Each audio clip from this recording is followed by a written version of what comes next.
Can we talk a bit about the villains? The villains.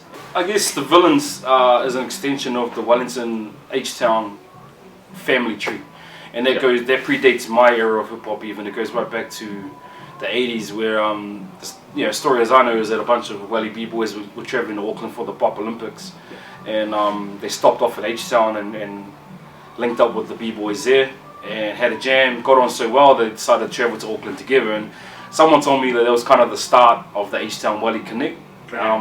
And then it was later strengthened through the brothers such as the Four Corners and the Time Bandits, who came down to Wellington and sort of strengthened bridges there, and then we ended up forming the Time Bandits chapter here in Wellington, which again, made their bond stronger. So, and then the Four Corners brothers like Omega B, Militia, Koma, Hips, shout out to the bros. They've always been really present within the hip hop community, and especially in Wellington. They have, and then the other brother that helped bring me through to, I guess, the villains side of thing was my man Smooth SMV, because he spent some time here in Wellington, and we formed a real good bond brothership there, and he did a lot of work with the Wanderers and taught us a lot of things when it came to taking from what we did on the street and on the stage into the booth. He's just a mastermind, that dude, man. Like, so he really helped us a lot. So pretty much it started. I went up to H-Town because I wanted to do a solo project after the Wanderers stuff. And I went and hung out with Smooth for maybe 1 or 2 weeks, and we did my solo mixtape. I just had a good time. And you made it up there? Yeah, it was all made up there. Oh, cool. Just with the Uso, and then he just started introducing me to the new era of the H-Town scene. The guys like Frankton Zoo and Funk Village, and these guys that I'd heard about but never met before. And then me and D1 got invited back up to perform at Sword Styles, and we really met the scene then, and we're like, man, these guys are just like us. They cypher when they're off the stage, they drink and they party and they rap and they talk about hip hop, and so it was a really good connect. And then I just kept going back to H-Town pretty much, and and building on that because I was feeling the energy there. To be honest, I was like, it felt kind of really fresh to me, and I felt it important to really connect with these other dudes, because by that time the hip hop summits had stopped, and that used to be the spot where you'd meet everybody and reach out.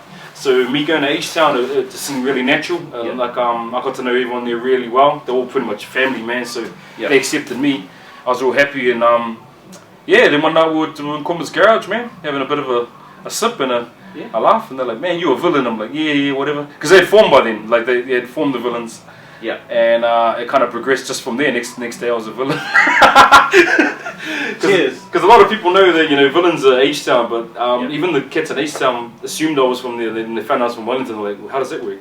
You're like the one dude that's not from here. So, So everyone's got that one dude in their crew that appears out of nowhere, right? I guess that's me. So, but later on, talking to some of the older dudes like JB and Combs and Smooth, they're like, they said it wasn't by accident.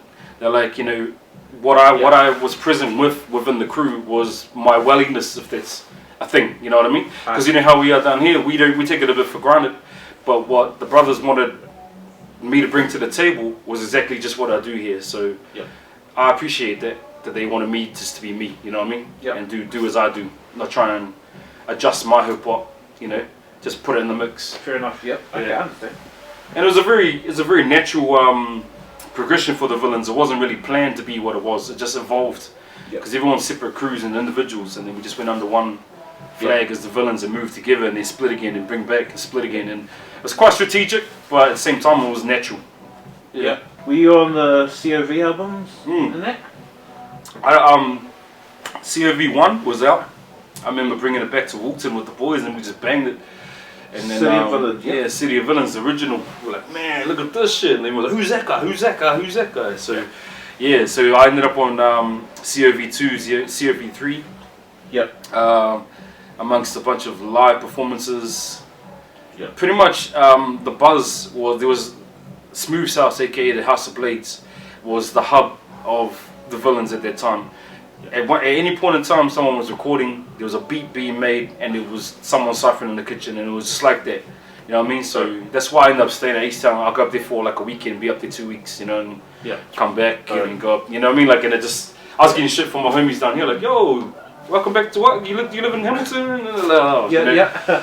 So Yeah, not just building with the brothers up there and making music, and everyone was really energetic, really keen for it. Got alignment there. Yeah, bro, it just all happened, you know, and like I said, it was natural as, and it was just, yeah, that's dope. It was good. They put out some video clips. Yep.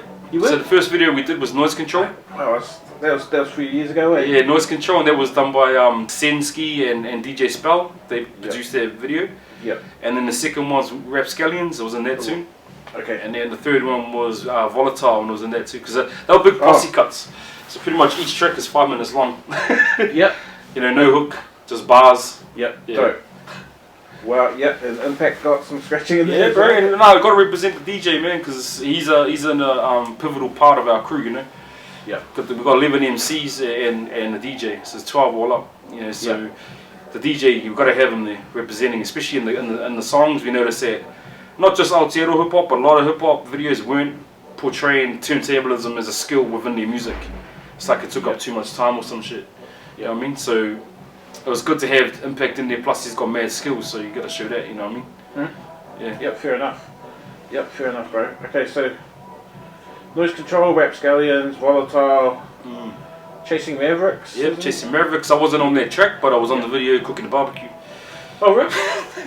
Yeah, no, that was it was kind of that point where we started breaking down our videos because everyone had seen like 3 big long tracks from all of us. Yeah. Which was all good because I mean part of the name being Villains is anti-commercial rap. Basically, we didn't give a fuck if we're on the radio. We didn't give a fuck if people played us or not. That's where the name Villain came from because we're not the heroes, you know. Yeah. But then we decided we'll start making these other tracks, and then that one that the bros, I think JB produced it. You know, it's got Quarters, NI, JB, and it's just a feel good song. You know, Slips on there, and you know, it's just like It is a feel good song. Yeah, and so it was a good buzz. We had a barbecue around at Quarters' house, and someone got chucked in a swimming pool. And was that Quarters' house? Yeah. Oh, dope. Okay. Yeah, it was a good buzz. Cannibal Run was a cool track too. Cannibal Run. That was a bit different, but it was pretty mean. I enjoyed that. It's one that doesn't really get that much spin, but it's a good track. And then Sharpen Up just happened to be like a side project that I personally, I laced the verse and then I just sent it to Niggs. Niggs laced the verse and he sent it to Quarters. And it just went like that. So then Quarters sent it to Smooth, Smooth sent it to Hits, and then it was done. So then the track came out, we liked it, and we just made a quick little video in the alleyway, you know, like basic. Just, Okay. But I like it, you know, simple. Yeah, that's dope. There was a little bit of talk because a lot of our other videos are really polished, you know, they have a polished look. Yeah. And that one was quite just one shot in a, you know, in a tunnel type shit, but It was. we just rap to have fun, man. Fucking, you know. Yeah. Yep. So what's next for the Villains and you and the Villains? Is this new stuff coming out or? Villains? Yeah, slowly but surely. Yeah. I mean, a lot of people within one crew, so trying to get everyone on the same playing field. Yes. In regards to creativity and understanding what that is tougher than it sounds.